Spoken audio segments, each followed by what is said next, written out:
Ito talaga ang dapat gawin ng mga kababayan natin Pilipino o mga dating OFW kapag umuwi sa Pilipinas na dapat mag-upgrade ng skills.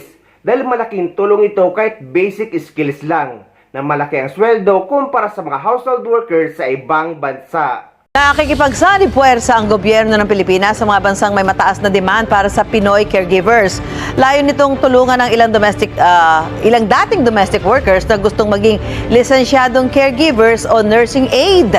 Positive pulse, negative breathing. So, anong gagawin natin doon?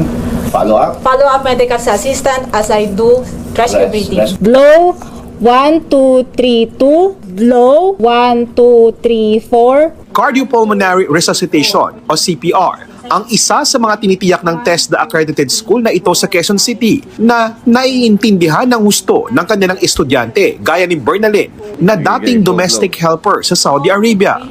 Kapag naipasa niya kasi ang TESDA caregiving course na ito, tiyak na makakakuha siya ng NC2 o National Certificate 2 na magiging susi niya sa paghahanap ng trabaho sa abroad bilang caregiver. Ang mga mali itinatama ng trainer dahil sa tunay na buhay ng isang emergency, walang take two. Saan paharap? Palayo sa'yo? Paharap sa'yo? po sa akin. Bakit kailangan paharap sa'yo? Para po makita ko yung Okay, face. kung magbabamit siya.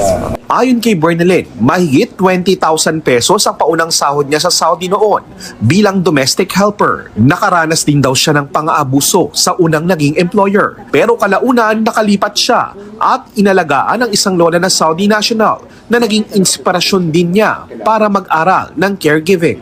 Pwede po mag-elevate. Pagka DH, wala. Parang doon ka lang eh. Pero kung kung mag-caregiver ka, pwede kang mag-upgrade. Pwede kang magtrabaho as a nurse aide someday. Bukod po kay Bernalyn, parami na rin po ng parami ang mga dating household service workers o domestic helpers na nag-aaral ngayon ng caregiving. Ayon po sa Department of Migrant Workers, puspusan ang ginagawa nila ng pagsasanay sa mga kababayan nating dating nagtrabaho bilang DH para makapag-aaral ng caregiving, makapaghanap ng trabahong may mas malaking sahod, mas malaking benepisyo at dagdag proteksyon. Kung sakaling makahanap si Bernalyn ng trabaho bilang caregiver sa Europe, halimbawa sa Croatia, ang posibleng minimum na sahod niya ay aabot ng hanggang 1,000 euros o mahigit 69,000 pesos kada buwan.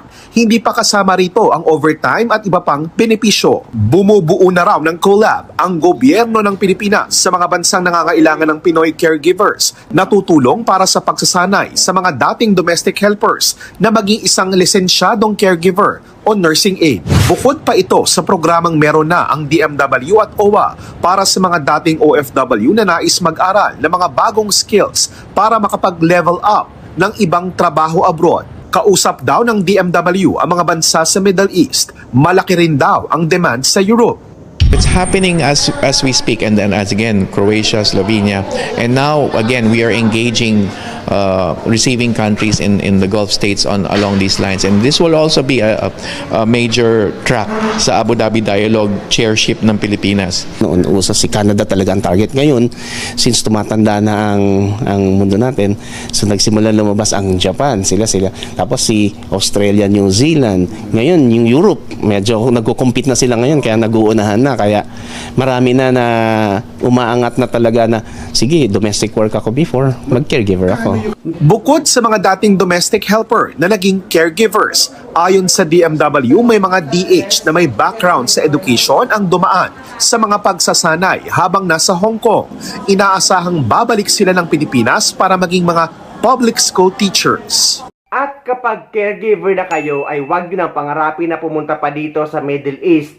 Dahil dito sa Middle East ay hindi naman madalas nasusunod ang tamang sweldo at benepisyo. Doon na kayo sa mga malalaking bansa dahil halos wala na mareklamo ang mga kababayan natin OFW na mga natatrabaho sa ibang bansa kagaya ng Europe, Canada at iba pang mga bansa. Pero swerte lang din dito sa Middle East na makakuha ka ng mabait na amo na nagbibigay ng mataas na sweldo. Pero karamihan kasi dito sa kilala ko, caregiver na pero katulong pa rin.